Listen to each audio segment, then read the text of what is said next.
Happy new year. New ইয়ারের দিনেও আজকে ওকে ডিউটি যেতে হবে। সকাল সকাল চাঙ্গুমাঙ্গু হাজির, ইনোসেন্ট ফেস নিয়ে।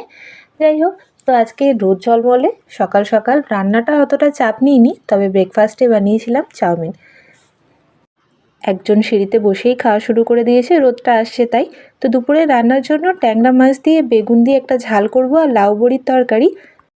গতকাল বান্ধবী যে পেস্ট্রি দিয়ে গেছিলো, মা বেটা এখন একটু খাবো, তার করতে করতে রান্নাও করে নিলাম। যাই হোক, আমার জন্য একটা ডিম পোচ করলাম। আজকে গুড্ডুকে ঘুরতে নিয়ে যাবে বলে মিস্টার তাড়াতাড়ি চলে এসে, তাই বাপ বেটা এখন একটু ঘুরতে যাবে। প্রায় বিকেল 4টে বাজতে যায়, জানি না কোথায় যাবে। যাই হোক, একটু গুড্ডুর ভালো লাগবে ঘুরে আসুক। সন্ধে হয়ে গেছে, নিজের কাজগুলো সেরে নিয়ে একটু গীতা পাঠ করতে বসবো। এটাতে অনেকখানি মানসিক শান্তি পাওয়া যায়। যাই হোক, ওরাও তাড়াতাড়ি ফিরে এসেছিলো, তাই সন্ধেবেলায় একসঙ্গে কফি খেয়ে নিলাম। আর রাতের ডিনারে পোলাও আর আলুর দম। প্রথম দিনটা আপনারা কেমন কাটালেন কমেন্ট করে জানাবেন।